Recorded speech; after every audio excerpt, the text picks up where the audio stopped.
about that time. 9 o'clock. I call this meeting of the Water Commission to order. We will start with a roll call. Good morning. Chairman Mike Kilborn. Here. Vice Chair Dave Davis. Here. Commissioner Barry Keller.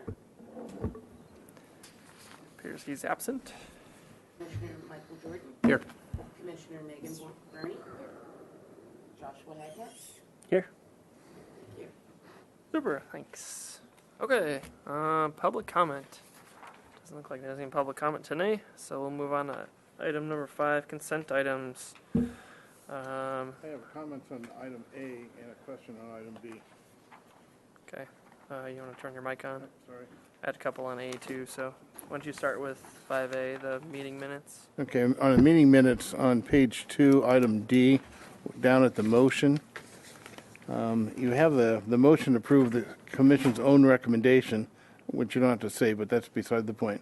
But it goes on to basically add a second sentence. Commission discussed the possibility of developing and presenting 2 rate structures in the future. I think what you have is a motion which approved the item that you have there, and then Commissioner Jordan discussed the possibility of developing the 2, and that was part of the discussion on the motion. I'll explain that one to you. Okay. And then on item, go ahead, that was on that item. If you want to say anything on item, I know, on B, yeah, 6B, we have Okay. the motion. I have a question relative to that one. Which one, 6B? Yeah, 6B. Okay. My question is the status of that position of general manager. If there is it still in recruitment? This is on the CCRB budget. Oh, okay. 5B, I'm sorry. Hold on, well, let's stick with the meetings minutes really quick. Okay. Back to those. Item 6B, the first and the second motions should be Jordan and either Bernie or Davis instead of me being the second. So since I'm the chair, I wouldn't have seconded. I don't know who did, but I'll take it. I don't care. okay. And then the other thing I noticed was on 6E, it says comments and concerns included. Oh yeah. I don't know if we. Actually, We're fill that Mr. in, Chair, or- that was important. The motion basically had 3 particular items: staff to be in the room, the electeds to be informed, and the weighted voting. Those are really important items and should be reflected in our minutes because they were part of the motion. Yeah. It's weird that was, it's like it was deleted. It was just overlooked. Yeah. Yeah. So I think if we stick those in there, make those changes, that'll be good. And it says comments and concerns. That was actually a straight recommendation, which actually went up to council. Mm-hmm.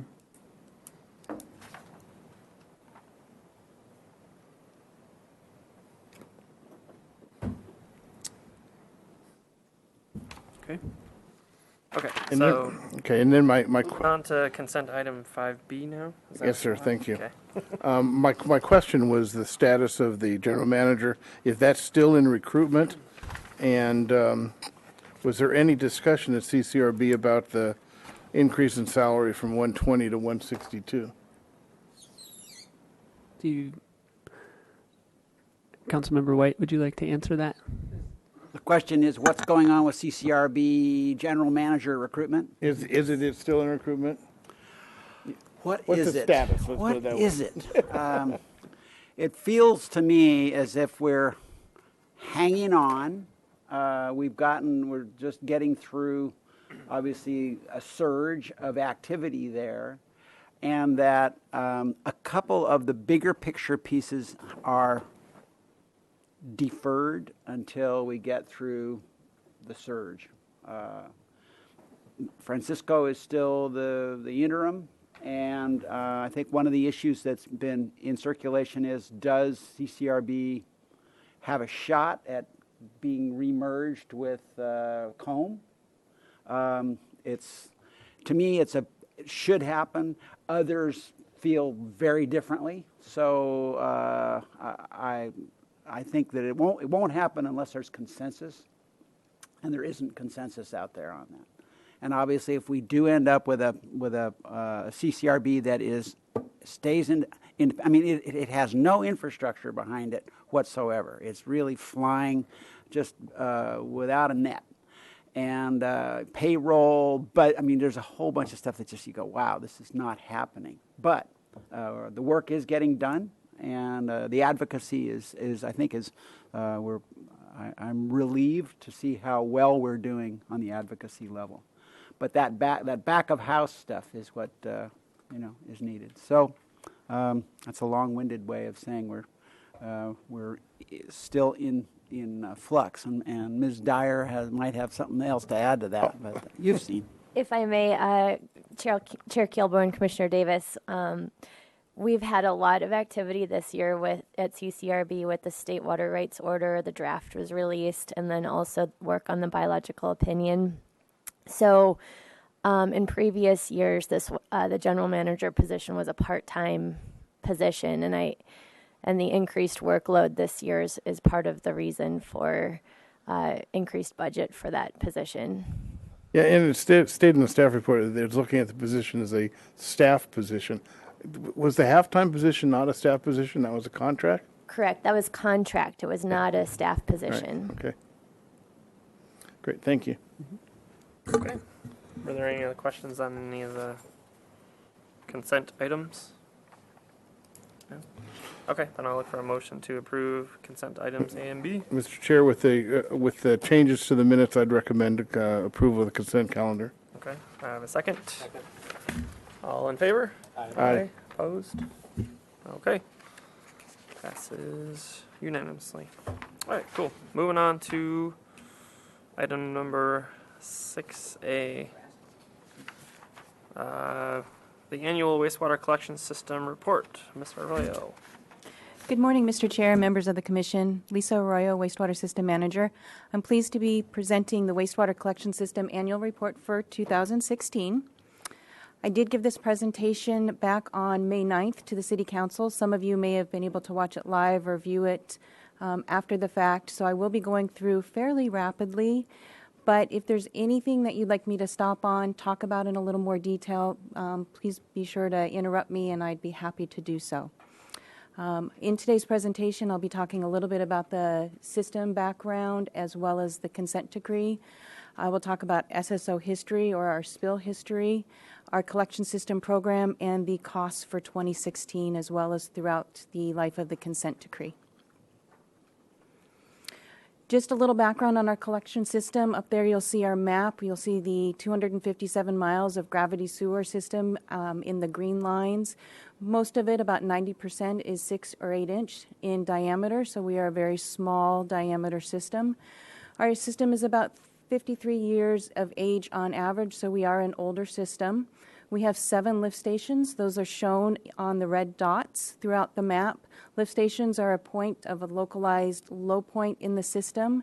From there, they pump sewage through gravity or through pressurized or force mains up to a higher point where it continues by gravity until it ultimately reaches El Estero, which is depicted by the green circle. We have about 2 miles of force main in our city system. Back in 2011, we had a high number of SSO events. On average, we were about 38 per year. Back in 2011, we hired consultants to update our work practices, and in that same year, Channel Keeper filed their suit.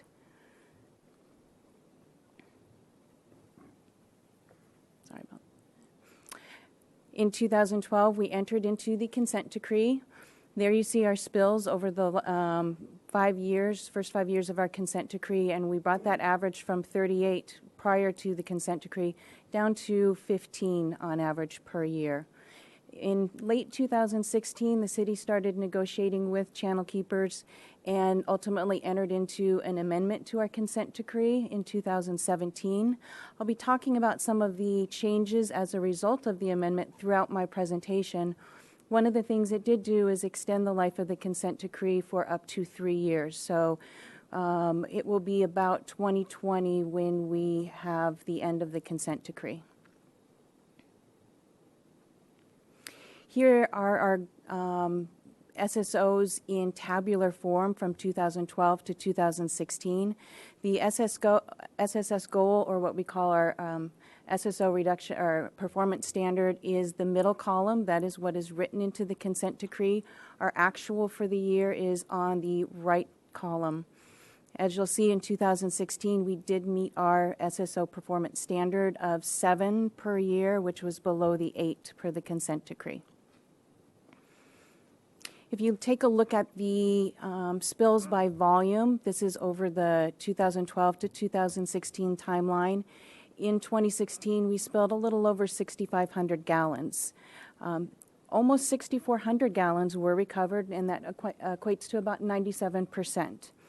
We did have one large event, which was almost 58,000 gallons, or it comprised 88% of the total volume spilled last year. And in 2016, we had 73 gallons reach U.S. waters. However, no beach closures were a result of that. If you break out our 2016 spills by cause, we still see that roots is our #1 cause for our system. We had 5 last year. We had 0 debris-related spills. We had 1 grease, or fog as we call it, and then 1 other. The other was a situation where we had a contractor who was performing some valve work at our Braemar lift station. He was hooking up his bypass system. He was testing his bypass system.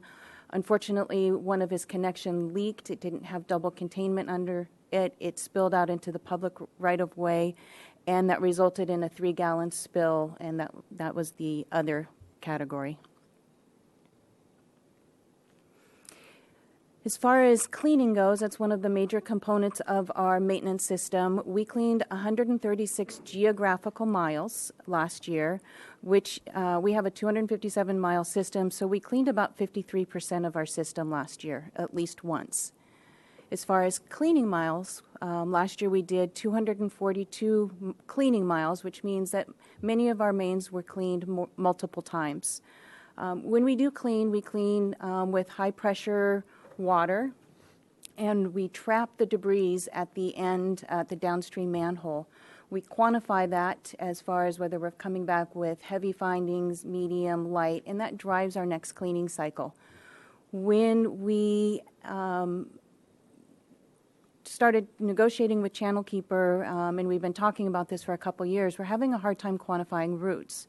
Roots are sometimes masticated by the high-pressure cleaning equipment. We're not able to capture them well and quantify them well. And so that was one of the changes that we'll see in the 2016 amendment, was an additional cleaning program designed specifically to address root problems. Lisa, Yes. just a question back on that last slide. Prior to 2012, because this ramped up and it stayed up, which looks good. What was the history before that, before 2012? Do you know? Any idea? Not off the top of my head, but I can get that for you if you'd like. I'm just curious whether it was kind of a baseline that was back in there, and now we've basically ramped up a little bit in terms of the number of miles cleaned. Anyway, it's curious. Just curious. What I can tell you is prior to the consent decree, we worked on a basin-by-basin approach, so we keep everything geologically or geographically consolidated and focus on the basins, as well as some hot spots. When we went to 2012 and we implemented some of those new work plans, we went on to what's called a just-in-time cleaning approach. So we let the pipe tell us how frequently it needed to be cleaned. And it's not that we threw geography out the window. We still try to keep that into consideration, but it's much more what does the pipe need, and that's why it's all based on the next cleaning event is always based on what were the previous findings. So That answered my question really well. Thank you. okay. So here are our 4 cleaning programs as it stands today. System-wide cleaning is something we've had for many, many years. We have about 41% of our pipes in the system-wide cleaning program. Basically, those are the pipes that we clean on routinely every 5 years. They don't really need much more attention than that. We have the accelerated cleaning program. That is the group of pipes, I think that is 22% in the blue. They're cleaned more frequently, anywhere between 1 month and 24 months based on cleaning findings that will drive the actual next frequency date. Those are when we're pulling back, heavy debris, heavy fog material, and until just recently, roots as well.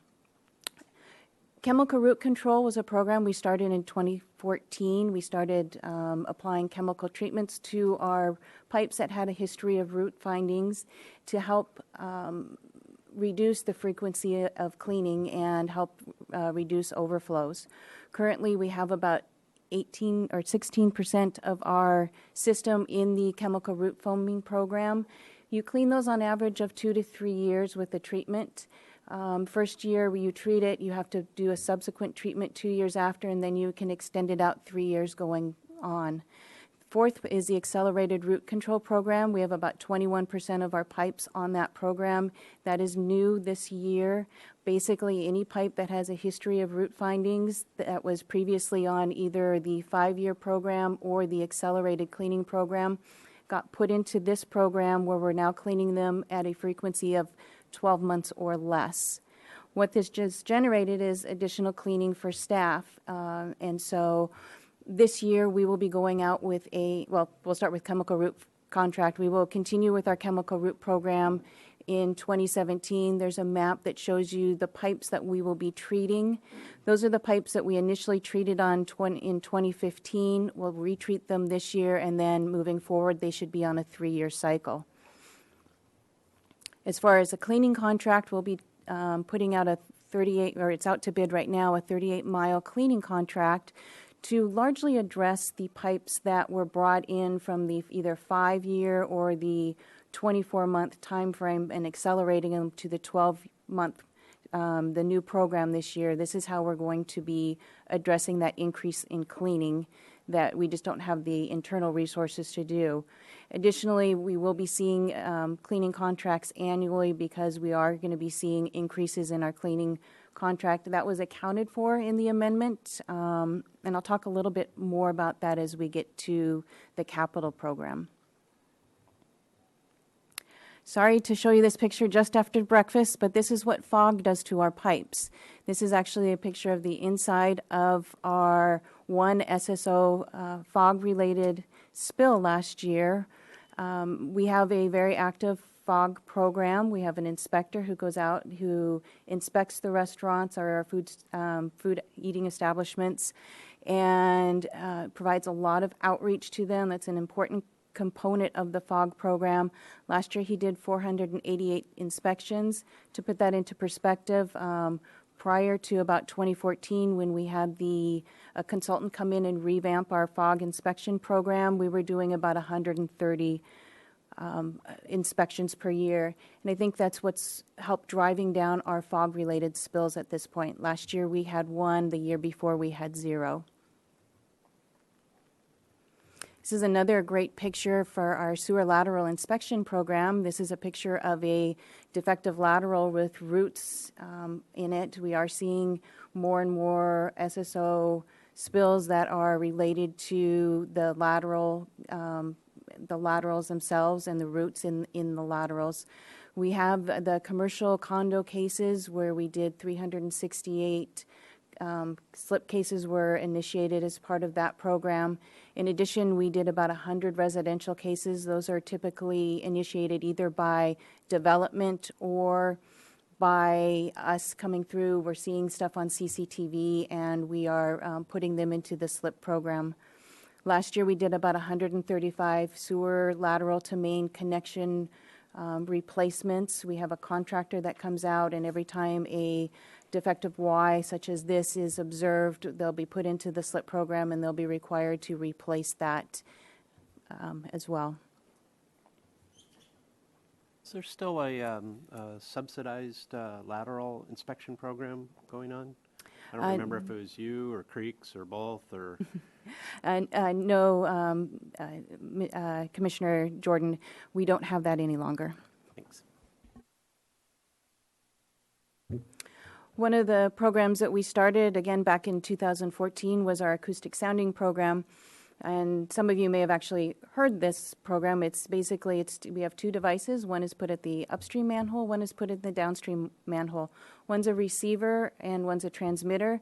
So the transmitter is going to act like it's yelling down the pipe. The receiver is going to be listening for it. And based on what it hears, it's going to give us a number between 0 and 10 on whether or not there's a potential for blockage. This system is good for smaller diameter pipes between 6 and 12 inch in diameter, and what it does is it helps prioritize cleaning resources. Last year we did about a little over 1,300 pipes. These are the scores that we received for those 1,300 pipes. We focused on 6 and 8 inch diameter pipes on the 60-month cleaning frequency because that's where we're seeing our greatest number of spill events. That's what we'll be focusing on again next year. We try to hit them about mid-year in their cleaning cycle to confirm that there are no problems with the pipe at that time. Last year, about 41% were good, having a score between 7 and 10. And then 31% had a poor score between 0 and 3. That doesn't necessarily mean that there is a blockage. It means there's a potential for a blockage. So what we do is we go out and we do follow-up activities. Depending on resources, we may just go out and clean the pipe, or we will do some type of a visual inspection of the pipe. One thing this program is really helping us do is get in and out of a lot of manholes. Every time you do an acoustic sounding event, you pop those manholes.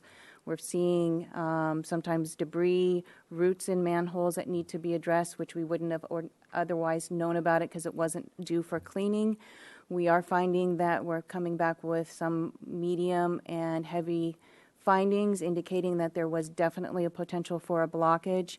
And we're also finding lots of light findings for roots. We've been having trouble quantifying roots and exactly how they are affecting, how well we are able to capture them. Those pipes were then put into the new accelerated root control program. So at the end of the day, hopefully all of this will help reduce root-related spills. As far as CCTV, we did a lot of CCTVing last year. The table there shows all of the scores and the mileage. We do NASCO's PACP, Pipeline Assessment Certification Program scoring. It is a standardized way to assess pipes that documents the progressive failure of the pipe. Every single defect that is seen on the pipe is given a score between 0 and 5, 5 being the worst. The picture here shows a typical grade 5 defect. Last year we did, results were 2 miles with grade 5 defects on them and about 5 miles with grade 4. Those are the pipes that we're going to focus our capital improvement program on the most, is those that need the most, that have the most severe defects.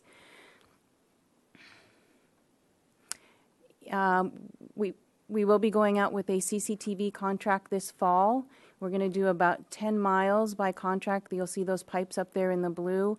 We're hitting the Riviera. That is a place where we have a high frequency of spill events, and we are hoping to start reducing that hot spot, if you will. Another thing that will be new for 2017 is our CCTV van. Our equipment is very antiquated and it is not reliable at this point. We are constantly having to send cameras in to get fixed. So we will be going out with a request for proposals and looking into getting a whole new van and condition assessment or CCTV equipment system.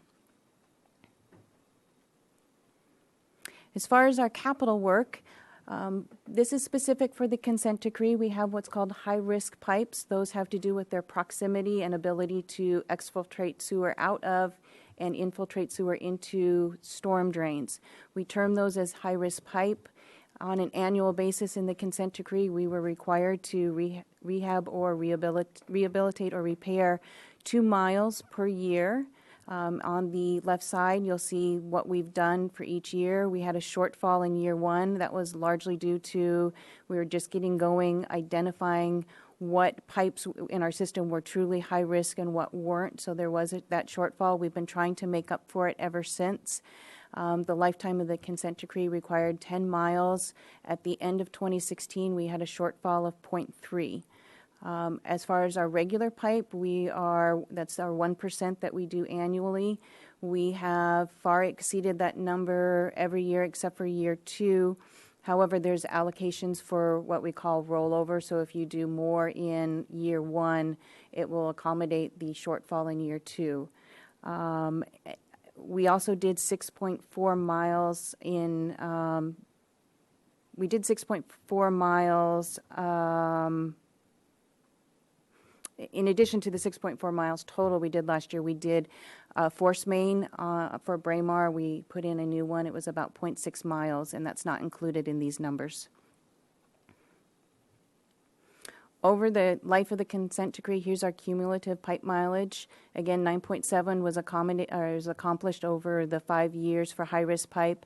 Early in 2017, we did make up that final shortfall, so we have completed the 10 miles total. And for regular pipe, we have exceeded our goal. We are at 17.1 miles. As we move forward for the last 3 years of the consent decree, the high-risk component has been removed from the consent decree. We've been funding about $900,000 each year to the high-risk category. What we've done is we've taken that, we've put $450,000 of that funding into our cleaning program. That's to help us fund our accelerated root control program. And then we have $450,000 that we left in the capital because instead of doing 1% of our pipe annually, we're going to be bumping it up by a mile. So we'll be doing 2.67 every year at a minimum. Here's our rehab and repair contract that we have. We've received bids. We should be starting in summer 2017. We're going to be rehabbing or repairing approximately 5.5 miles. For the calendar year, consent decree works on calendar year. I expect about half of this work to be completed and to provide most of our mileage for 2017.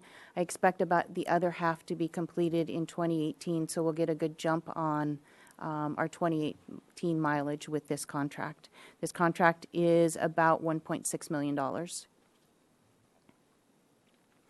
As far as the lifetime costs for the consent decree, that's a table that outlines all of it. Basically, every year we have what's called a cap. You will see the cap. That's that very bottom line that we are allowed to cap our funding at. So because funds are not unlimited, we can't, and if something can't be funded, we do have that as a protection. Each year the cap is increased by 1%. However, if we don't meet our spill performance goal, then we have to increase our operating fund by 3% in the cap. So if you take a look back there at the bottom, that's what we spent for 2016. We spent just about $7.5 million, which included the nearly $850,000 for the lift station work. And so we exceeded our expenditures by our cap by over $1 million. As part of the 2016 amendment, we did do a one-time cap increase of $150,000. So in 2017, our cap is estimated at about 5.7 or close to $5.8 million. What's the SSL goal moving forward? You had a slide earlier that showed it kind of Correct. starting at 15, going down to 8. What is it moving forward? It will be 8 for the next 3 years. Okay. And with that, I'd be happy to answer any additional questions. I had a question about the advanced accelerated root control program. What are you doing differently than just the regular cleaning with that? It's the accelerated root control program really is just about the cleaning. It's understanding the fact that roots are on a very different growth cycle. We don't expect them to be growing much faster than about 12 months. But what we do know is that we're not able to quantify them and capture them very well with the resources that we have, because it's very difficult with all of the, I think we're at 2,000 PSI pressure that we're cleaning our pipes with, and they're just not able to be captured in those baskets. And so the decision was made to bring them down to 12 months to help with that. When we are able to identify the cause of the root intrusion, let's say we've got just roots at a joint, we can fix that. We might spot line that, and then we can put it back up to the 5-year mark or the 24, depending on what the pipe needs to be cleaned at. So there are ways to get out of the accelerated root control program, but initially all pipes with a history of root findings are now cleaned at 12 months or less. Okay, so it's just frequency mostly. It's not any like special equipment other than spot repairing or something. Correct.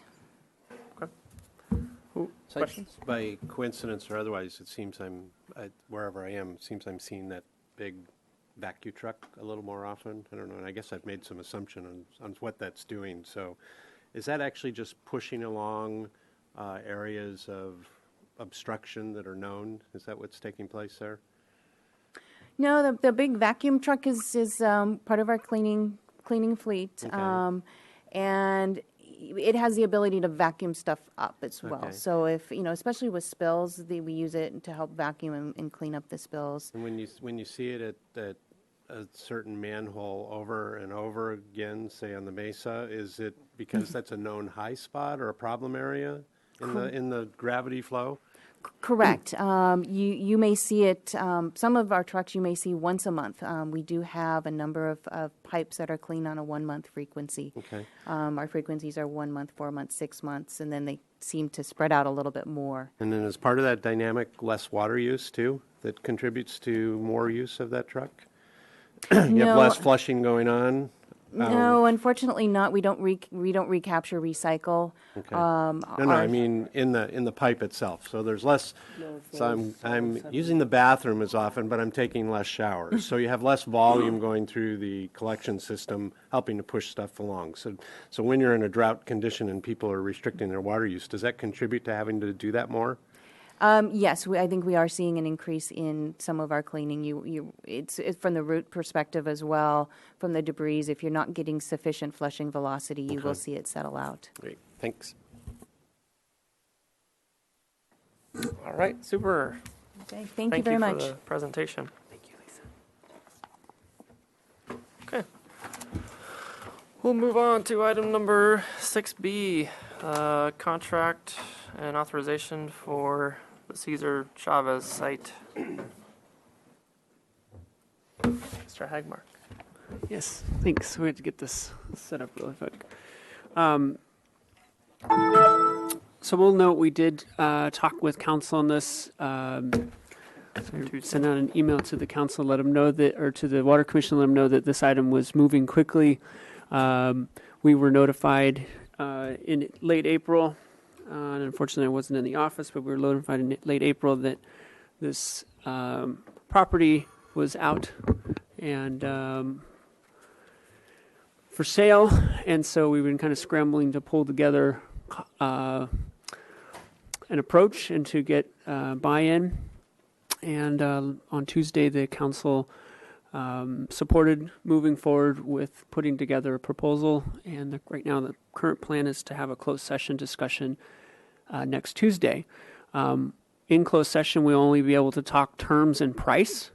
But I think the council is interested in hearing feedback that the Water Commission has on this property. And I do want to note that Commissioner Jordan did show up and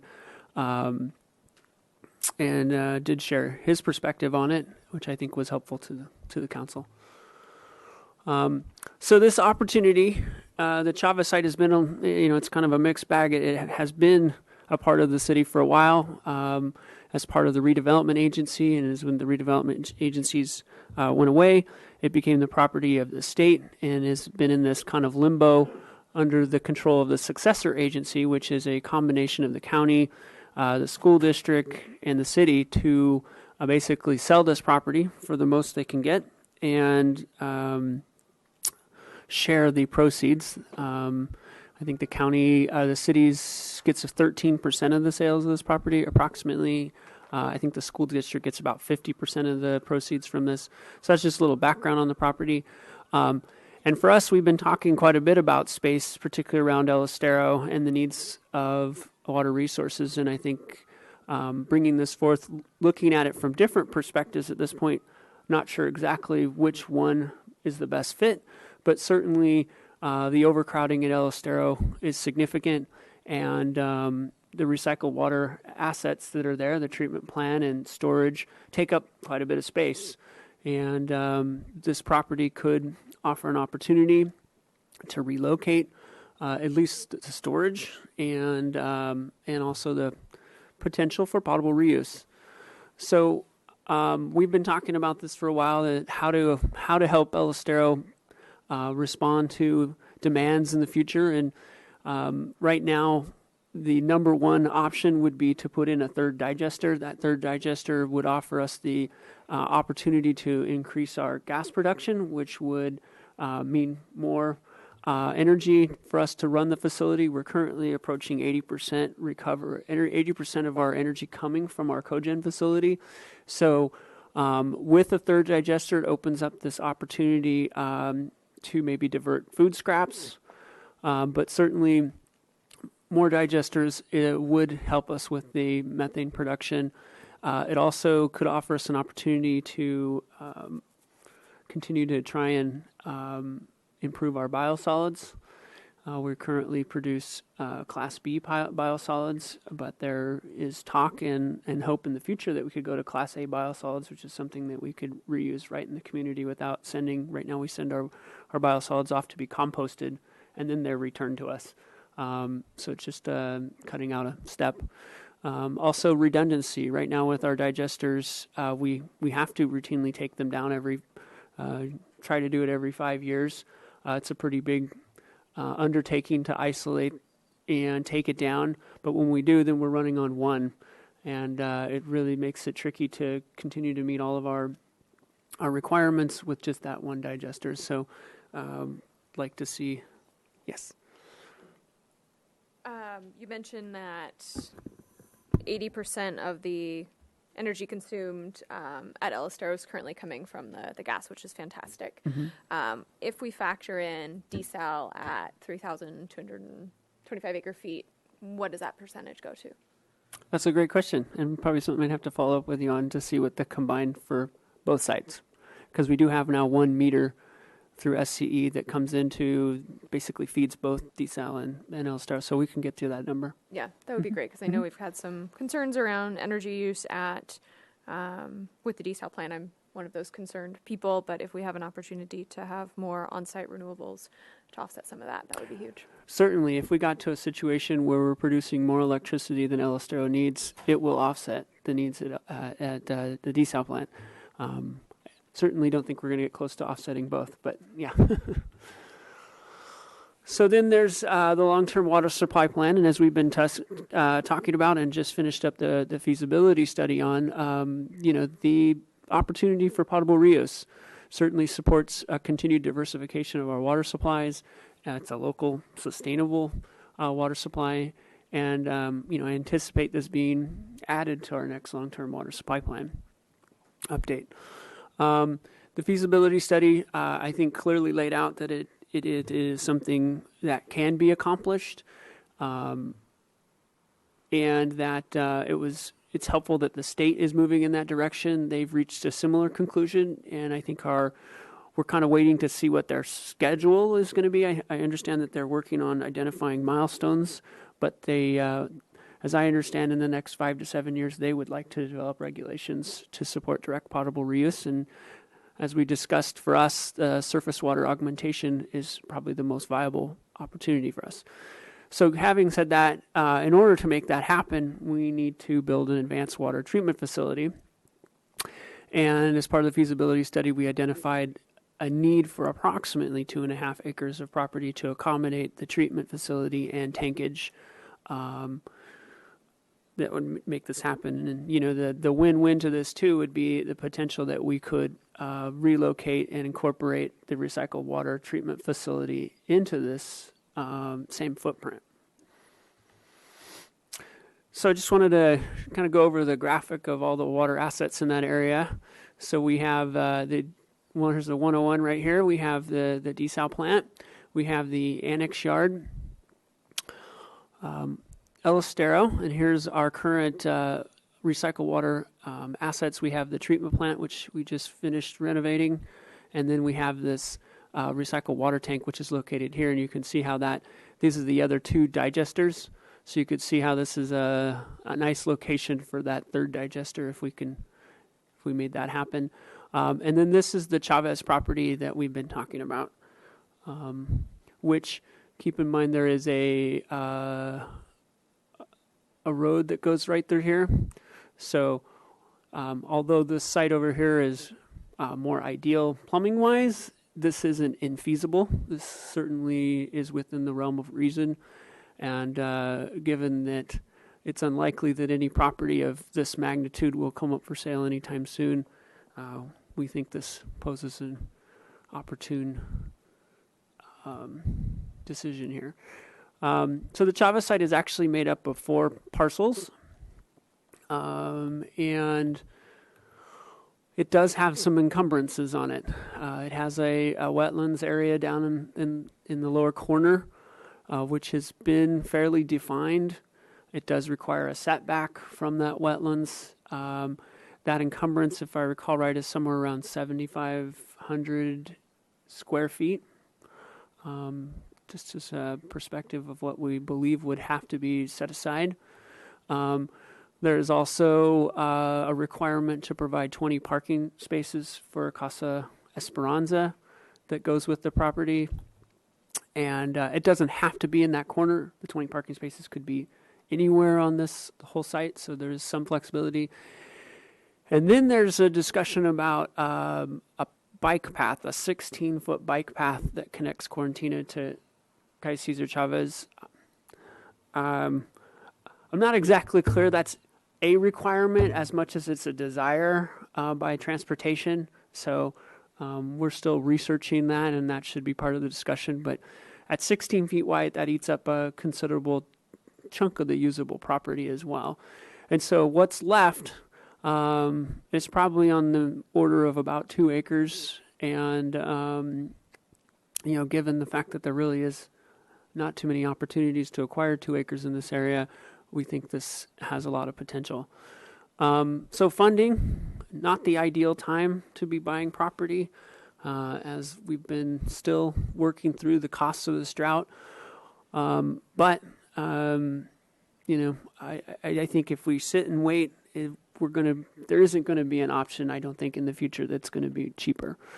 And so we would propose using water fund reserves. And at this time, without knowing the final costs of this property, they have listed it for $5 million, but I think we need to do our own assessment as to what we believe it would be worth to us. But the idea would be that we would try and recover our reserves within 3 years. In order to do that, we need to raise rates in FY19 3 to 4% just for this purchase, and those would need to stay at 3 or 4% from FY19 through FY21, 22 to assumably pay off that $5 million purchase. And then again, we've already identified that we'd already have additional revenue requirements that we need to address, and so this would be an additive. So that got us to council's action, and they authorized the Public Works Director to execute a contract with the Hayes Commercial Group, who's going to be helping us to put together our offer. As I mentioned, we'll be coming back next week in closed session with City Council to talk about the terms and price, and then we must make our offer before the end of the day on June 7th. I did talk with Radius Group, who's listing the property, and they said they have no intention of extending the date. Obviously, there's a lot that goes into this property. It's got a lot of baggage, and so I think anybody who's looking at this is going to want to do their homework, and is probably going to have a lot of contingencies on an offer. So at this point, I'm here to answer any questions and take any feedback that the Water Commission might have on this. So I didn't have to hustle down to hear the presentation this time. That's better. So on the parking spaces on that are associated with the homeless shelter, right? That's right. So I guess maybe Bendy, question for you. There's still, even though that's part of the original agreement, there is still discretionary decisions in terms of funding every year that in a relationship between homeless center, a homeless shelter, and the city, right? So there's potential there, I would think, for some horse trading, possibly. I mean, we could give them money to find different parking spaces and free up that land. So that, I guess, I saw that carved out as an issue that people jumped on Tuesday, and I guess what I'm saying is I don't think it's such a big issue. And I guess then I'll just reiterate what I said Tuesday. This actually accomplishes two things that are really high on my list of being here. And one was to recognize that land is shrinking for our use for the decades to come for both water treatment and drinking water generation down there. And this isn't necessarily a answer for direct potable reuse as much as it's also an answer for just being ready for the future and whatever standards or requirements come along in what we're doing already. And the other one that's big for me too, if it is a vehicle for direct potable reuse, that it also accomplishes just getting a ton of gallons of water not going out into the bay every year. And that's also been one of my goals as part of this program too, is to put us in a position to be ready to reduce our discharges out into the bay.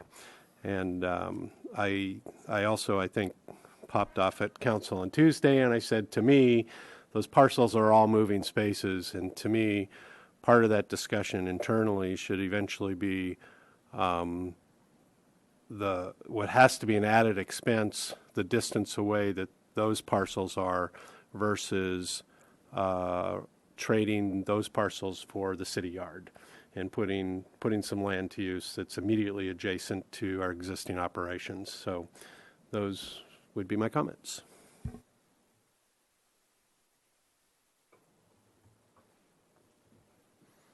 You mentioned, and in the report it mentions that for direct potable reuse, we need 2.5 acres, but with these encumbrances, it drops it down to 2. Is that, I mean, how strong is that 2.5? Does it mean that this isn't, it seems like a pretty big chunk of land we won't be able to use. So I'm just trying to understand because especially with the wetlands and what we saw with the other property that was purchased, I don't even remember when, but we just had kind of a conclusion on it. A lot of that wasn't able to be used. So what's our buffer here of?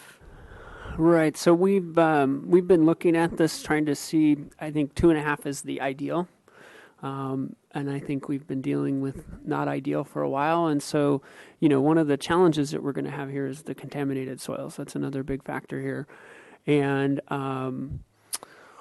with that, one of the drivers for the 2.5 acres has to do with the tankage, the ability to store water.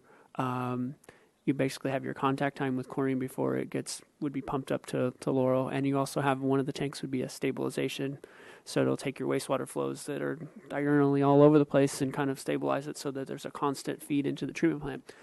Those could go subterranean. It's not cheap, but when you think about it, if we have to remove a bunch of contaminated soils, we're going to have a hole. And right now, such as the desal plant, then we had to bring in clean dirt where that hole was. It may be cost effective in this situation to remove the dirt and basically put the storage reservoirs underground, and in that sense, better utilize that 2.5 acres and maybe get it down to 2. So that would be the thought right now on that. Mm-hmm. Mr. Chair, support the opportunity purchase. I support all the comments that Commissioner Jordan made. We need the options for the future, and there are very few. So council's action, I would wholeheartedly support. In my discussion with the Hayes Group, I had a kickoff meeting yesterday. This we did find out that hotels are not allowed on this property, which was, we figured would be probably one of the highest, probably bid.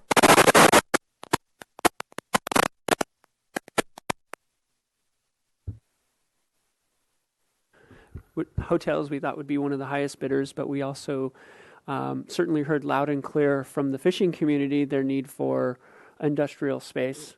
And that got us talking about, just if you look, just the warehouses in the area. Let me back up a little bit.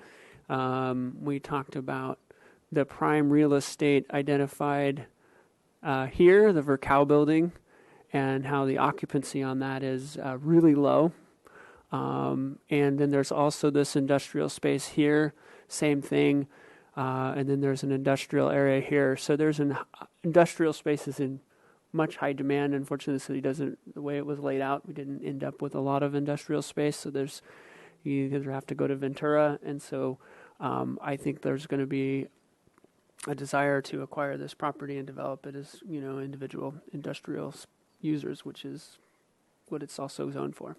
So some more information on that. Okay. Thanks. Yeah, I mean, I'm on board too with this. I think I agree. We're going to run out of space sometime in the future. Instead of trying to cram everything we need in the future into what we already own, it's only makes sense to have a little room to spread out that's near the other facilities. So hopefully that works out for us. Okay. Any other comments? No? Okay. Thank you. Thanks. All right. Okay, we'll move on to item number 6C, the Stage 3 drought update. Looks like Ms. Steyer is going to give a presentation today.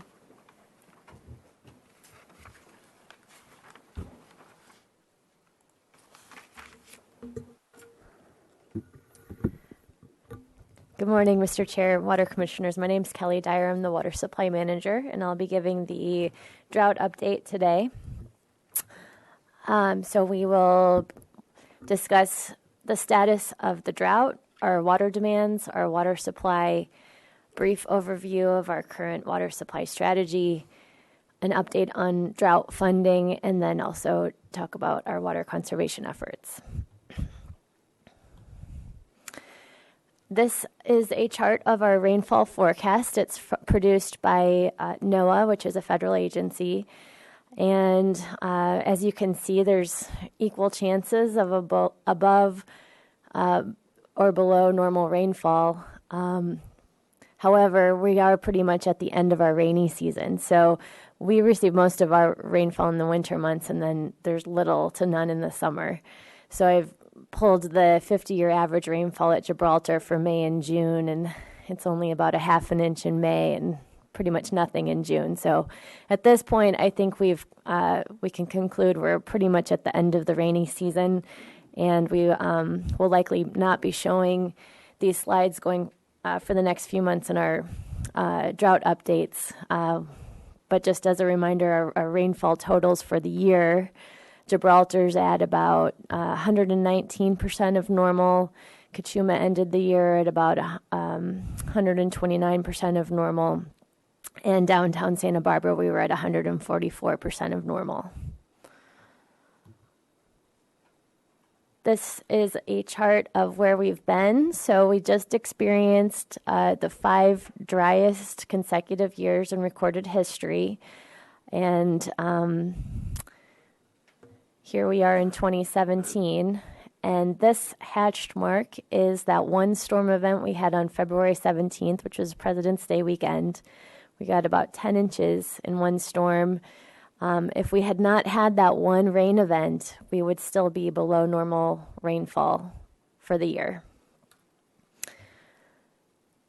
This is Kachuma storage. So the green line is the last major drought, showing 1986 to 1993 period. And the black line is our current drought. So you can see we tracked pretty closely to where we did in the last drought, even though this time around it was much more severe. It was drier conditions. We had fewer inflows, and it was also a longer drought. So I think we did pretty well, tracking about the same given all the changing conditions at Kachuma with increased environmental requirements. Here we are at where we are today is about half full, 100,000 acre feet. It basically is around the same storage level as where we were a few years ago in 2014 when the drought really started becoming serious. So the drought has improved, but it's far from over. You can see the rest of the state is pretty much out of the drought. This is the U.S. Drought Monitor produced by NOAA, and record wet years in Northern California. So they have too much water. But here we are still in a drought in this area. And I wanted to highlight a note that's on the chart that says that the drought monitor focuses on broad scale conditions and local conditions may vary. That's the case even within Santa Barbara County. So the South Coast still remains in a severe drought. All of the South Coast water agencies are in high level drought conditions. The city is currently in a stage 3 drought with a 30% conservation target.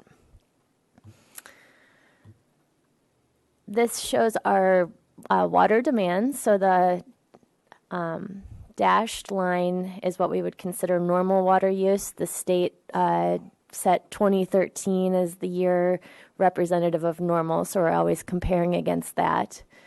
The blue is our drought target, and in March the target changed from it was 40% and was changed to 30%. That's because the rainfall that we had this year filled up Gibraltar, and we have a partial allocation at Kachuma, which alleviated some of the peaking issues we were anticipating this summer.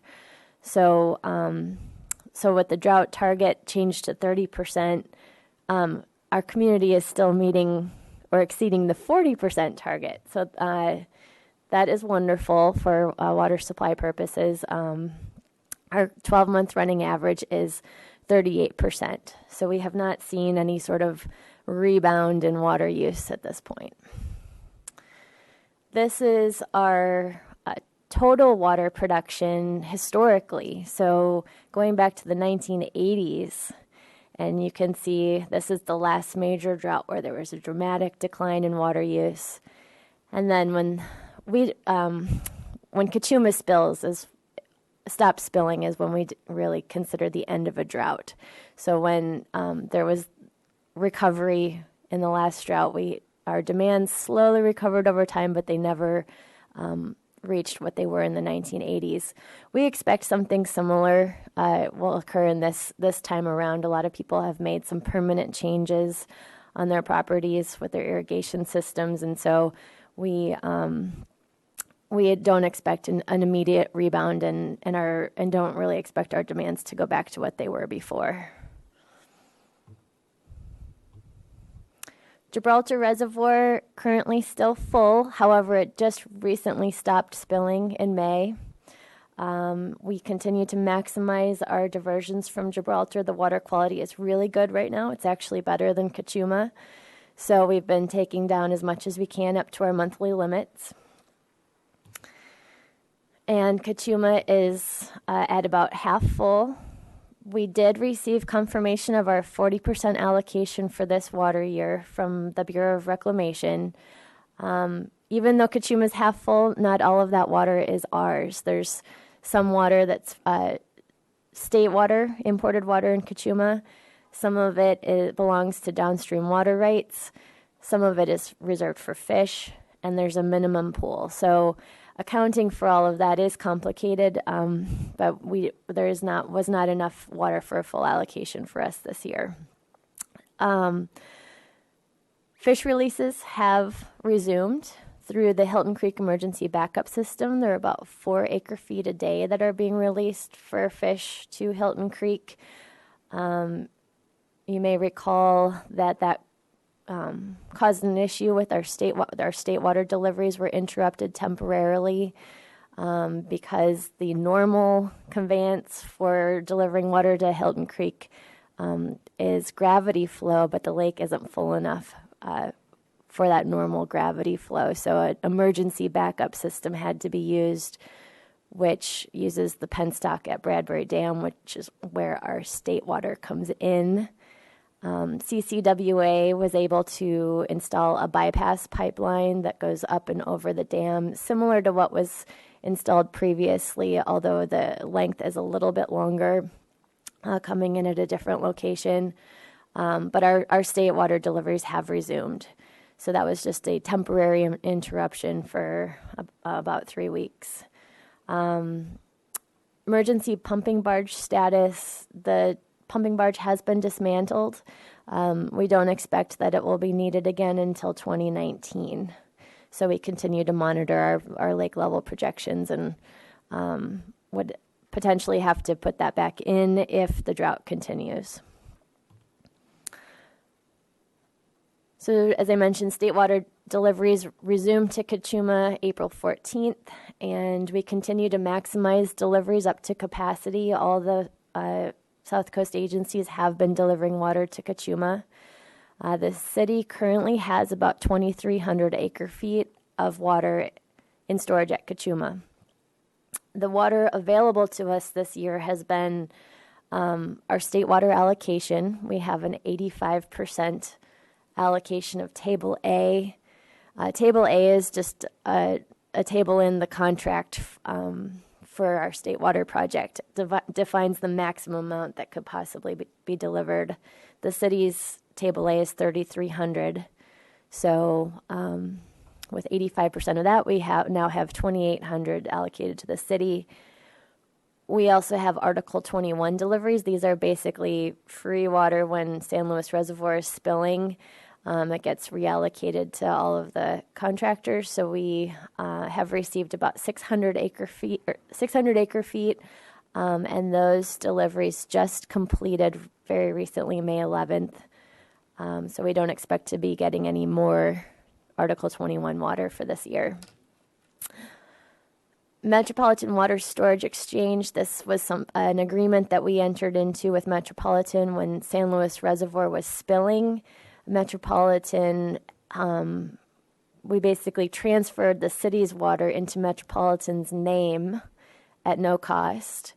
Some of that water did spill, but we expect to get about 1,100 acre-feet back, which is great. I mean, the alternative would have been losing all of it. So in total, we have about 4,000 acre-feet of the city's water at San Luis at this point. That's in addition to the 2,300 that we have sitting in Kachuma.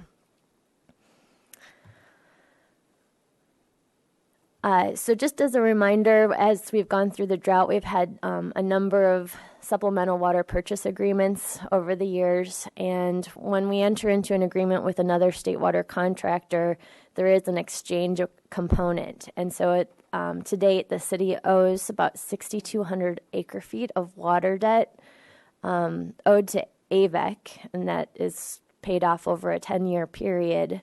AVEC has indicated that they can take delivery of return water this year, starting in July through December, and they have a delivery schedule that they've provided to us that averages about 200 or 2,000 acre-feet per month.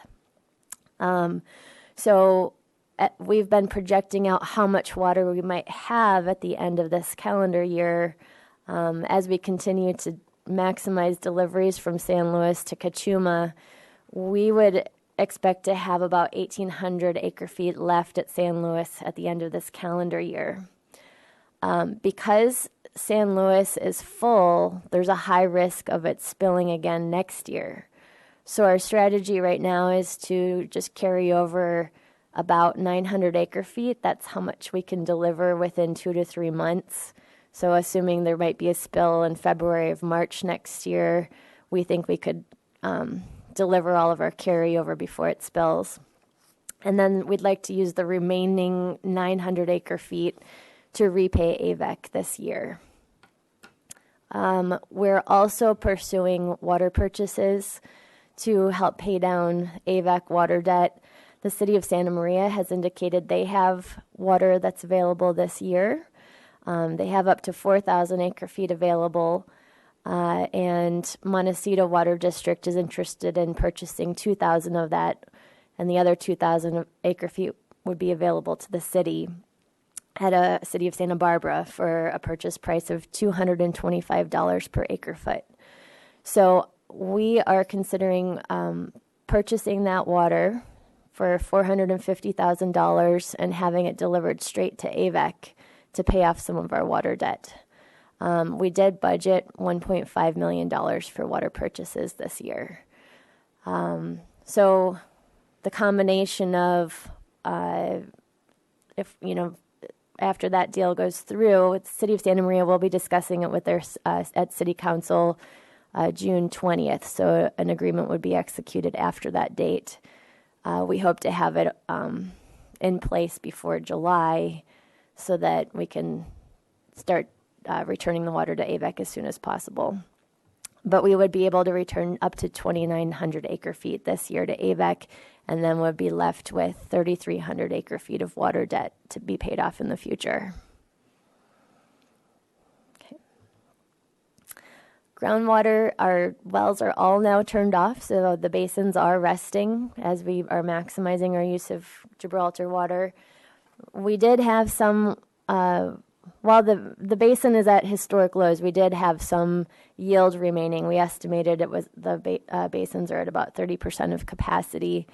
It's a slow recovery process for the replenishment. So based on historical data, we expect it would take about 5 to 10 years for the basins to be completely full, assuming no pumping. So our recycled water treatment facility, it has been in operation and continues to meet all of the demands on our recycled water system. The construction modifications that are now complete, and we still are undergoing software changes to accommodate the new filter cleaning settings. The results of the modification project are expected by late June. So at this point, there haven't been any interruptions on the recycled system. It's been fully recycled water. The treatment facility has been meeting all the demands, so that's been good news. Mm-hmm. Chair Eckler, a couple months ago, you guys were doing some adjustments to that recycled water plant. Can we get a quick update on the results of those? Yes. Commissioner Bernie, that was exactly what the modifications project was, yeah. So it is, what was the, would you like details on what the project was exactly, or? No, the outcome. Yes, so the work, the physical construction work is done. And at this point, they're doing the software changes so that it accommodates part of the changes. We're looking at changing up the timing of the cleaning cycles, using different chemicals to do those cleaning cycles to eke out even more performance, and that's the modifications that they're working on right now. Expect they'll be done by the end of the month, and then what I was getting at in here was that by the end of late June, hopefully we'll have confirmation that yes or no, those modifications were successful. So I'm hoping by the July Water Commission meeting, we'll be able to report out on yes, the modifications were successful and we were able to get to that 2.5 MGD. Mm-hmm. On the ground, on the various wells, could you in the future give us a little sense of where those levels are, just to get, you know, the state of the wells, and then because I think it'll be an interesting process to watch that recharge occur, and so give us a little window into that in the future. Yes, I'd be happy to do that, Councilmember White. We have an agreement with USGS to measure the water levels on a monthly basis. So the data is all on their website, and we can certainly download it and put it in a summary format to bring to Water Commission on a regular basis. I think a worthy point to mention is that I don't think it would be our intention to wait for the basin to be completely full. I think we'd probably be making modifications to start pumping it at out of, before it's completely full, and trying to eke out what we believe to be the safe yield from those basins. And so we'll be watching that, because certainly Foothill Basin, we're not the only ones pumping in that basin, and I don't think that anyone else is stopping. So I think we're gonna be wanting to manage that. Well, and Mr. Chair, just also active recharge could occur if we get flush enough. Then we might even be able to start, forcing some water back into the ground as well, and that would be another neat augmentation to our whole system. So I'll jump in because I had one that we wanted to circle back around. So you mentioned you use historical data to kind of figure what the timeline would be. It'd be 5 to 10 years till the basin is full back up. Is there not an actual monthly or quarterly or something measurement that actually looks at how fast particular ground basins recharge in the aftermath of a drought? Commissioner Jordan, we do have a model with the USGS that looked at simulated recovery rates, and it was, but what I was quoting was our historical experience, just looking at what happened after the last drought. Right. Because we were collecting groundwater level data in the 89 to 92 period. So our water levels are somewhat similar to what they were back then, and it took about 5 to 10 years with very little pumping by the city after that drought. So we're just kind of relying on, we had this experience in the past, we did actual tests at that time to see how quickly it recharged, and it's a similar situation kind of thing, right? Right. It's just, from that one experience. I don't recall that we were actually injecting water in at that time. If it was, it's a very limited amount. Okay. So if we are able to do a pilot test on injecting artificial replenishment, then we might see the recovery more quickly. Okay. Yeah, I was more interested really in just how confident we are in the speed of recharge, not without the injection. Just you go through a historical depletion, you get a bunch of rain, you enter back into another period of dryness. You don't really know who's drawing other than the city in a basin, and so we're really relying. The answer is we're relying more on historical data for a similar situation than we are actually taking measurements on an ongoing basis right now, right? The combination of both. That we're relying on the historical data to estimate where we might go, but we're also tracking it on a monthly basis to see how we compare. Okay, and so how does that tracking work? Is that some type of sonar assessment of a ground base? How does that, just real quick? We have about 60 monitoring wells located all throughout the basin, and so once a month they're manually read by USGS. Okay. And so they're staff. just measuring what level it is at that well. Mm-hmm. Okay, thanks. Mm-hmm. Two other comments, Mr. Chair. One is that there was one era of active recharge which probably isn't so available, and that was I think Gibraltar water was put in Mission Creek, and there's a nice chunk of absorption above the paved area in Mission Creek. There were issues around, and Mr. Roebuck probably could give us some history on that it was like, if we let it happen too much, then we are obligated to keep that creek watered. So we had to stop. I mean, it's one of those, help me situations. But that was an active recharge situation that did occur. And I had another comment that I've forgotten already. Hey, Councilmember Wright, it's right. I mean, we've looked at that that would be great if we could do that, particularly, making sure that it didn't go all the way down to the ocean, but at least hit that recharge area. But as you mentioned, you kind of set this precedent. But the other fact is, too, is you start introducing invasive species into the Mission Creek that are in the naturally occurring in the San Ynez watershed, but then you start making that connection, and that, I think, was the ultimate deal killer for why we can't do those diversions. Oh, and the other point I wanted to make was to look at the Mission Tunnel flow, and it's just enormous. I mean, it just explodes from 23 acre feet to 145, 186. I mean, that's 1,000%, 800% increase from this funny little rain year that we had. Not a great one, but so that's one of the pieces and there is a real connection between that and our groundwater basins, and so I think there could be some more dramatic improvements than perhaps we've measured in other years. Okay. So our desalination project, major construction is complete. We are in startup and testing phase. Seawater has been circulating through the plant since February. Media filter maturation is nearly complete. We're so close. It could be any day. We're currently waiting on the start of the 14-day acceptance testing. Operators are making adjustments to water conditioning equipment, and they're fine-tuning the UV disinfection equipment, but we expect it could be a very short period of time before desal is going into the system.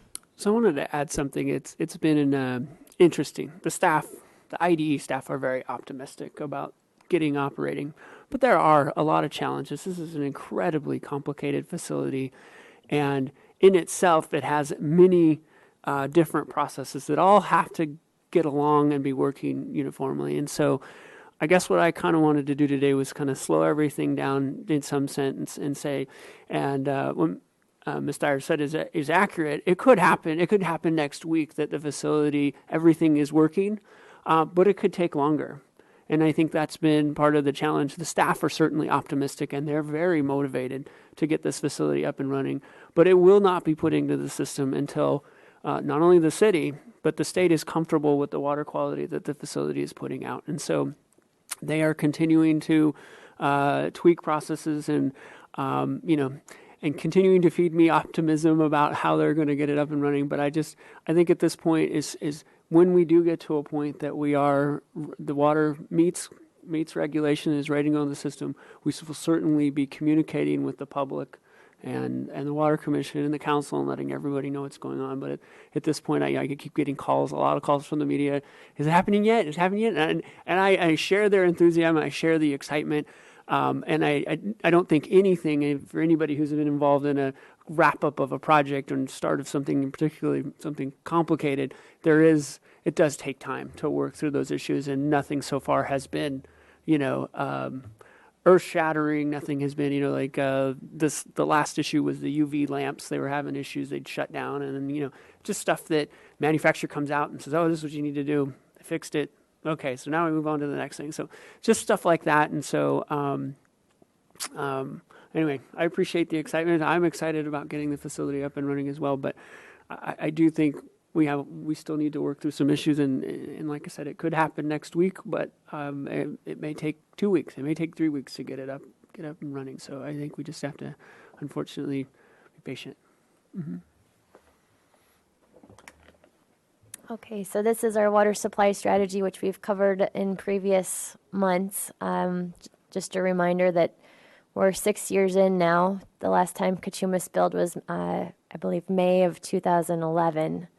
So that was what we considered the beginning of the drought. So here we are in year 6, and starting from the top, we have 30% conservation target. And we show desalination coming online for part of this water year. And then we have state water, which is the orange bar. The yellow bars are groundwater. This is what we've used to date, but now our wells are shut down, so this bar will not be growing. And then we have the medium blue, which is a big change this year in our water supply outlook. This is Gibraltar water, Gibraltar and Mission Tunnel. So now that Gibraltar is full, we have that source that we're using for this year. The dark blue is Kachuma. We don't expect to use all of our 40% allocation this year. We'd actually plan to carry it over to next year. So right now, Kachuma serves as a contingency in our water supply for this year. And then the purple is our recycled water. And we continue to plan for 3 years out, assuming continued drought conditions. Status of grants and loans. So Prop 1 Water Desalination Grant Program, we've been waiting for this to come out. The draft guidelines were released April 3rd of 2017. Just a reminder, Prop 1 was passed in 2014, so we waited for 3 years for the guidelines. Up to $73 million is available for construction projects with the max project award of $10 million. And our desal project fulfills the goals and priorities of the program, but there are eligibility concerns in the draft guidelines regarding the timing of the project. And so because our major construction is complete, the grant guidelines are saying it's only for monies that are awarded after the grant award has been given.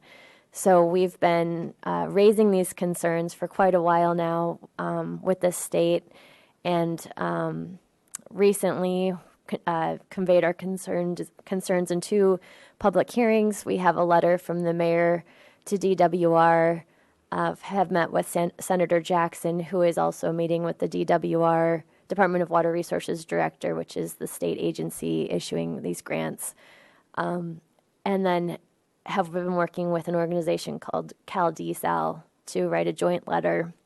What we're asking for is that they set the eligibility date back to when Prop 1 was passed in 2014. It's not unprecedented. There are other grant programs for groundwater that have similar eligibility criteria of what we're asking for. Our comment period was extended to today, and final guidelines from the state are expected in June, but we're hopeful that they will change that language to allow our project to be eligible, because $10 million there's a lot at stake there. Commission may remember that in 2015, I flew up to Sacramento to meet with the staff in charge of this grant. And at the time when I met with them, they're like, oh, yeah, we're going to have this out in the next 3 months. And okay. And then I kept following up with them, and, oh, well, we have some staffing issues, and, the drought's taking a lot of staffing. I completely understand. I'm in that same boat. But to now use as an excuse for why our project isn't eligible because they didn't have the staffing to get it out in a timely manner seems like an inappropriate way to disqualify. I think we when we went forward, and I think we looked at this, over 60% of the voters in Santa Barbara County supported Prop 1. There's strong support for that proposition because they understood the issues that we faced in this county. And we moved forward with that after Prop 1 passed. And I think we knew that there was money in there for desal. And so now to be told, oh, you don't qualify because you moved too quickly, and we couldn't, and we didn't, seems to be just to be unfair. And I think what's at stake, we're hoping our comments will be incorporated. Okay, so I'll turn it over to Madeline Warder, Water Conservation Supervisor. Before you give up the mic, I just have a couple questions, and actually, this was a really good monthly report. I don't know why, but it was really good. Okay. A lot of detail. Somebody was scoping a second pipeline into Kachuma. So I know everything's still running at capacity. Is that still have legs on it, or? A second pipeline for state water? State water. I thought somebody was working on that or talking about that in order to increase the capacity for the member agencies that are all running at 24/7, 100%, and getting as much in there as they can, but it's still not enough, right? I recall that idea being raised, and CCWA was going to look into approximate costs for it, but the original pipeline, I believe, was on the order of hundreds of millions of dollars. Mm. So it would be pretty expensive to do that. So that situation where everybody's pulling as much as they can and the pipeline is full is still just what it is, right? Mm-hmm.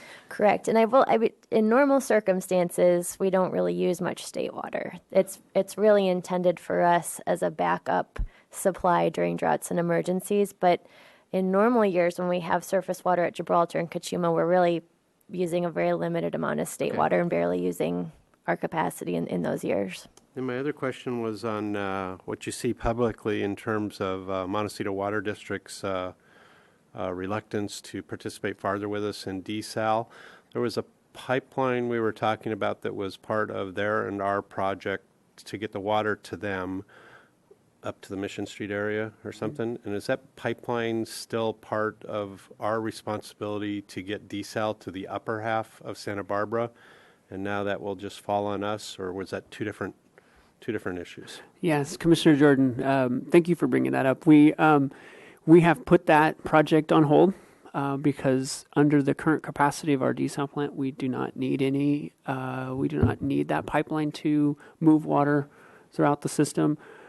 We have the Padre pump station, which has gone in as part of the desal project, and that will allow us to move what water we will need to in the winter months when demand's low.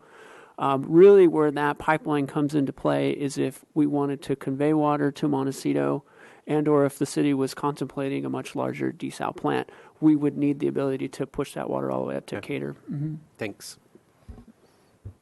Okay. Okay.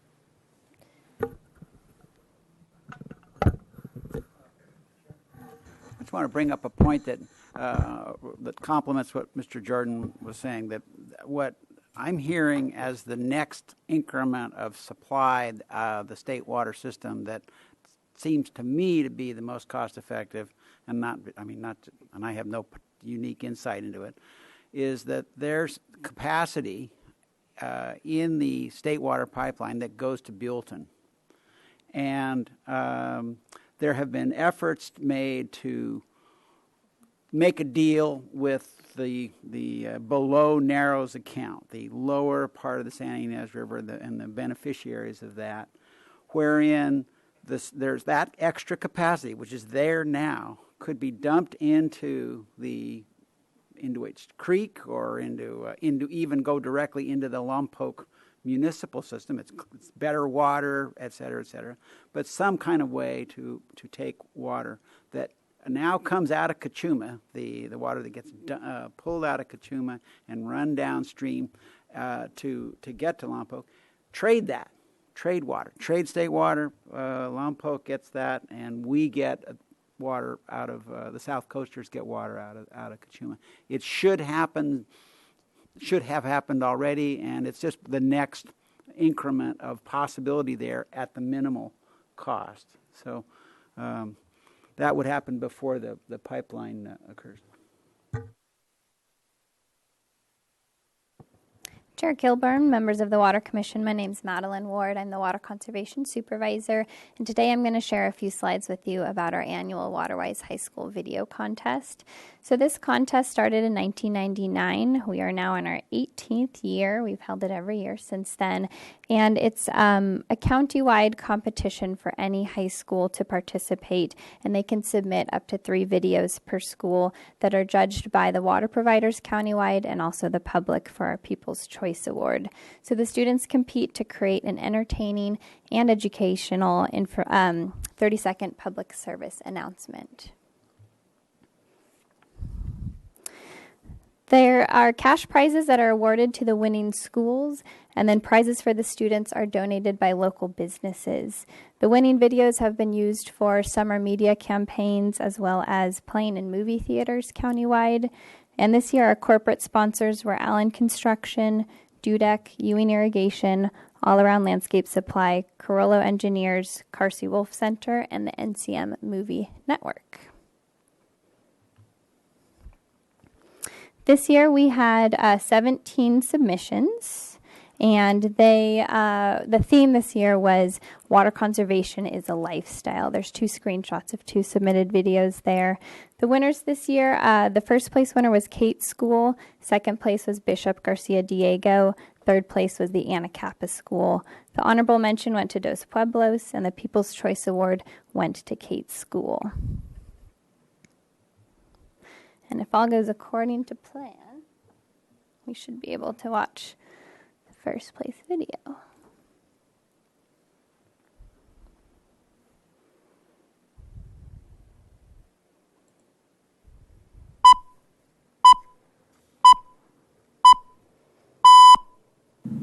Meet Tom. He wastes 40 gallons of water while taking 10-minute showers. wastes an average of 5 gallons of water while brushing his teeth, and hasn't fixed his leaky garden hose. Tom's bad habits pose a serious threat to the drought currently in California. To conserve water, Tom should take shorter showers, turn off the water while brushing his teeth, and fix leaky faucets and garden hoses. For more lifestyle-changing tips to conserve water, visit waterwisesb.org. Okay.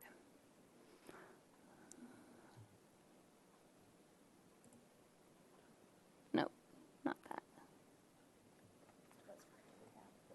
Parent tab, probably.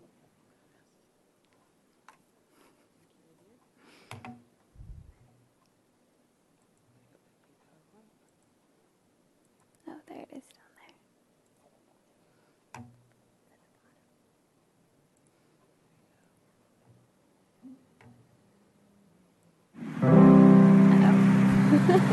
Just because we have had a lot.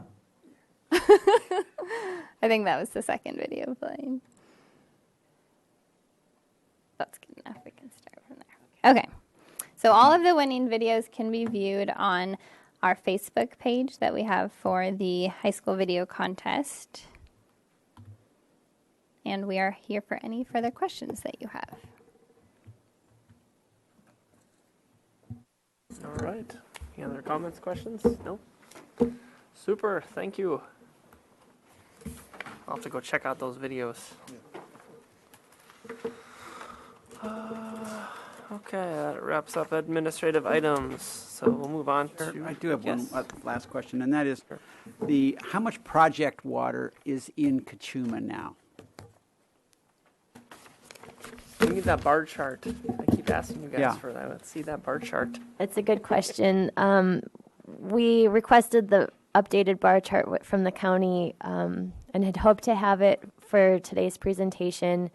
There are two versions of it. One would be assuming a 3-year look ahead, and one would be assuming a 1-year look ahead, which has varying levels of assumed evaporation and fish releases.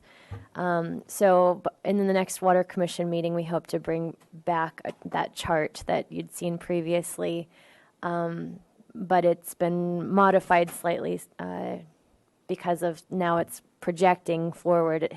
In years past, it was not doing any projections. It was just a status of currently what's in the lake.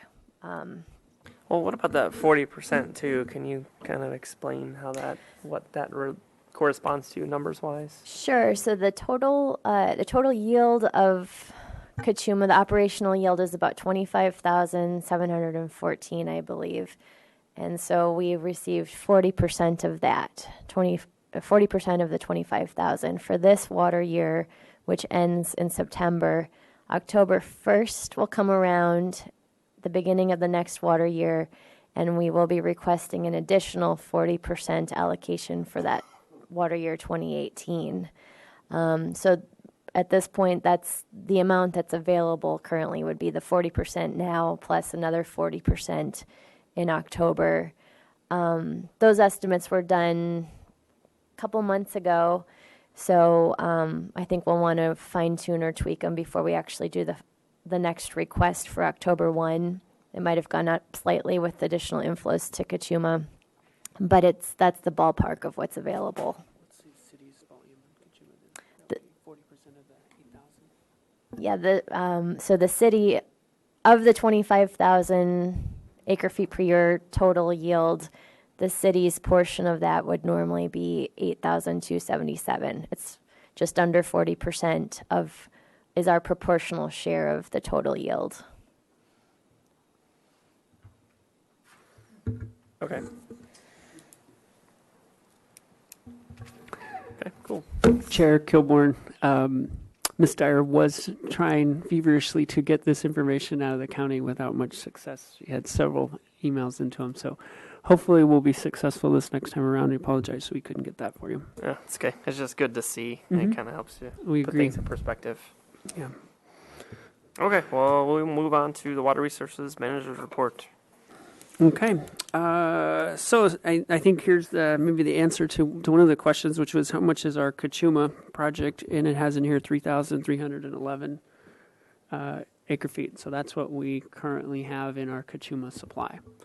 I don't know if that's necessarily the right column for it, but that's Yep. the amount.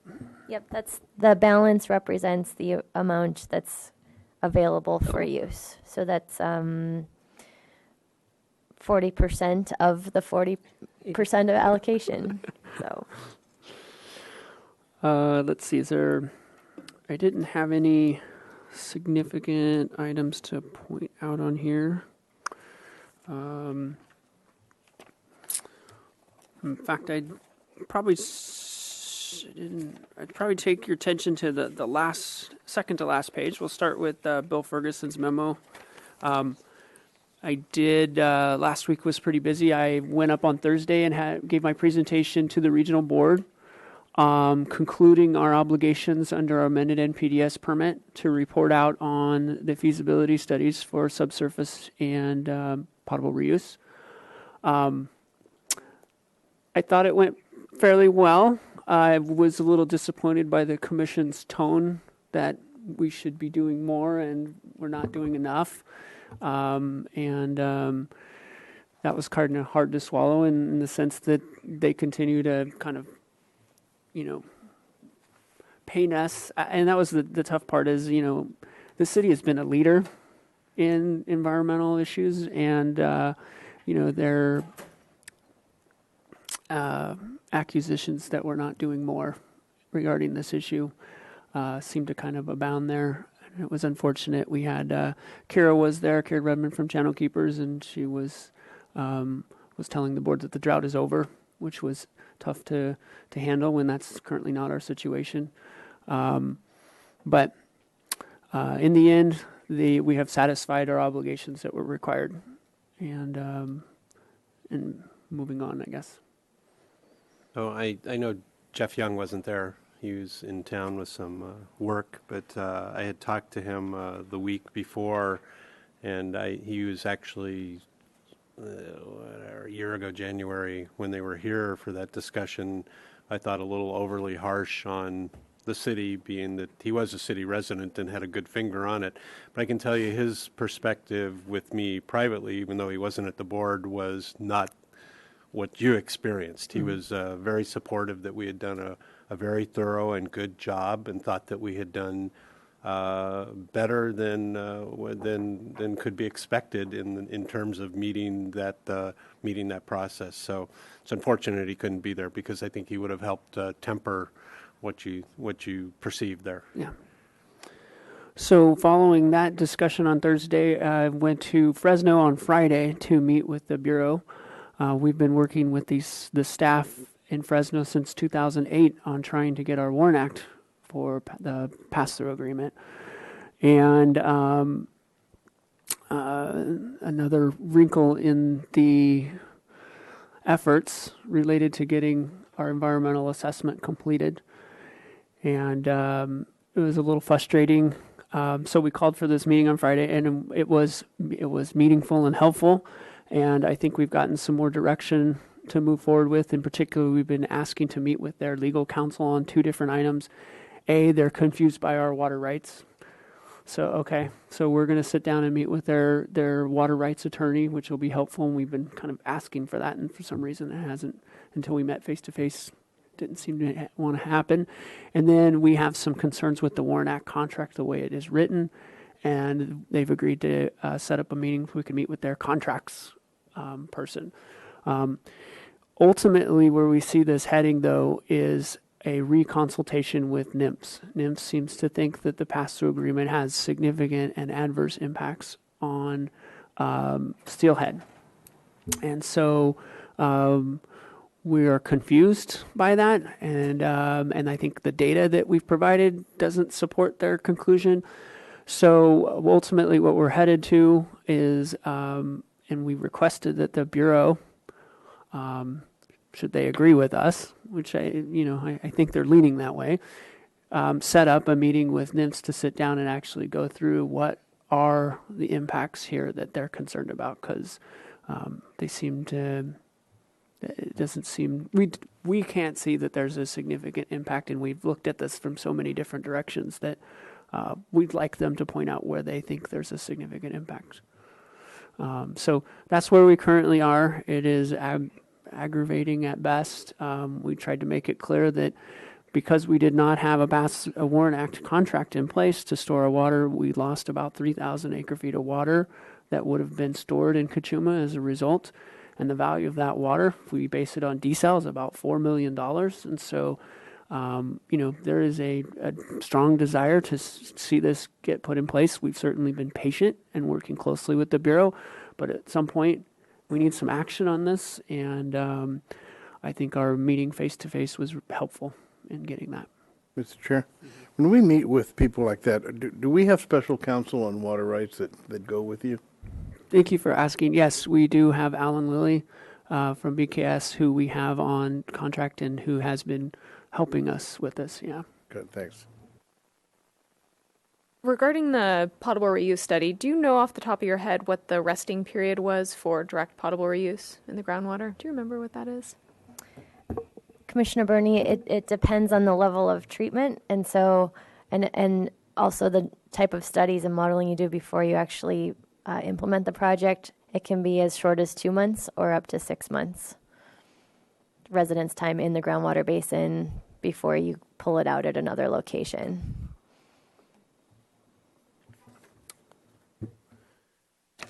I have two more items. One, I wanted to, we did have a spill at Braemar on Monday.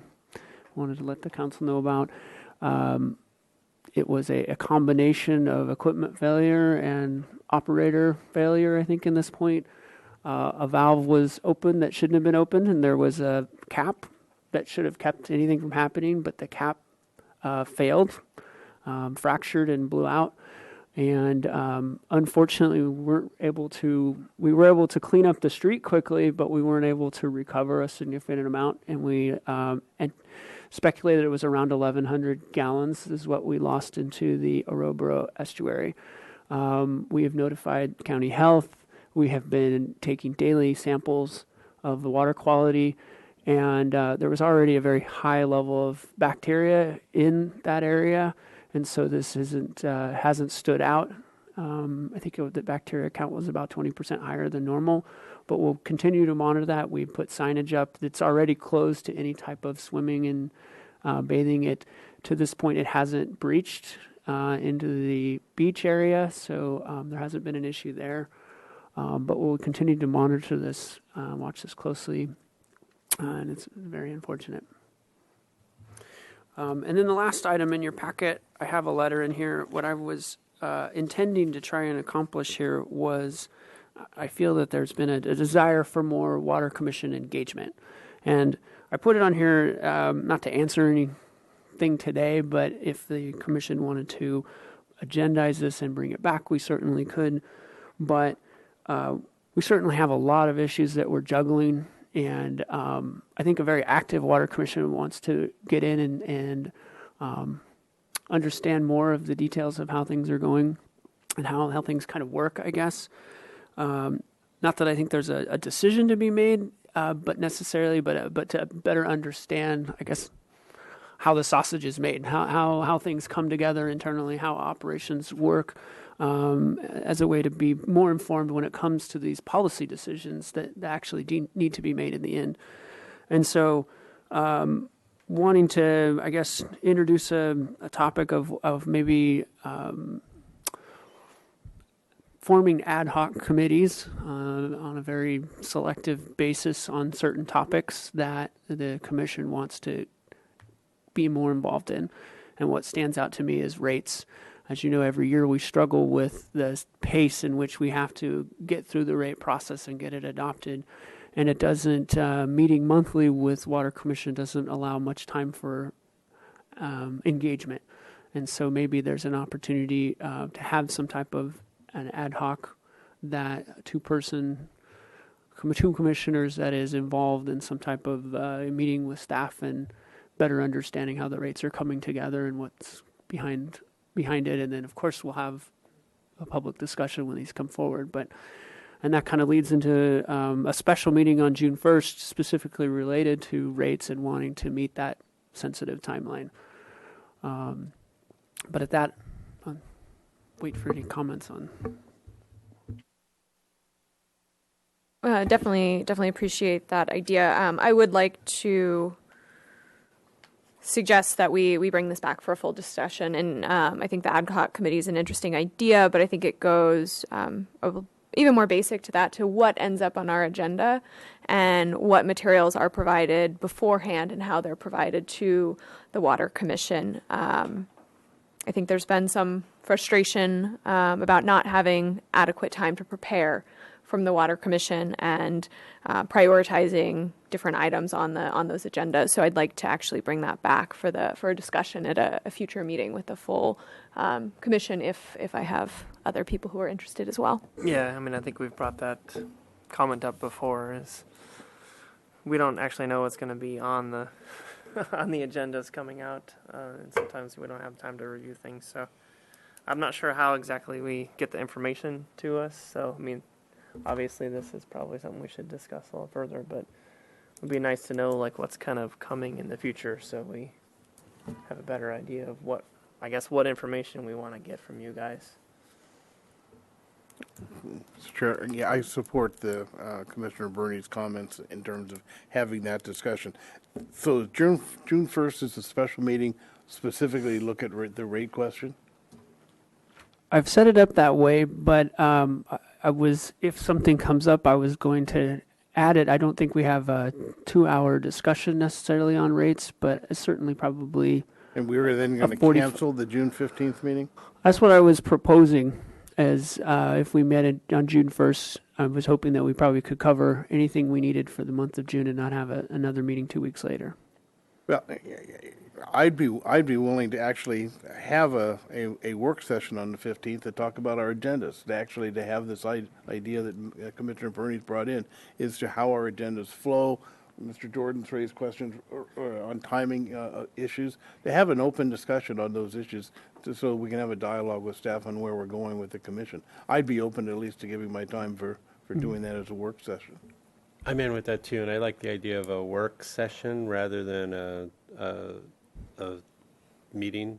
And I don't think you have to run a dog and pony show through of a bunch of staff. I think it's more just the 5 of us and you, or maybe one other, just kind of chatting, and you can notice it, and somebody can come listen to us chat, but you could even do it on the top floor across the street rather than take up the resources in here as a televised meeting, and just be a more casual work session where we can kind of just ask questions from the hip, get answers, kind of figure out what we can look to accomplish, what we can't, and have a little more less structured type of back and forth. Okay. And it can be the 15th or another date. I can hold the 15th, I can make both dates, but I'm willing to do a work session whenever you want. Let's tentatively plan for the 15th then. Great. Okay, that sounds good. All right, we'll talk about that a little bit more, I guess, on the 1st, but nail things down. That sounds good to me, too. Okay. Thanks. Appreciate the feedback. So, next meeting, Thursday, June 1st, 9 o'clock here. Meeting adjourned. No, you've been good at this, man.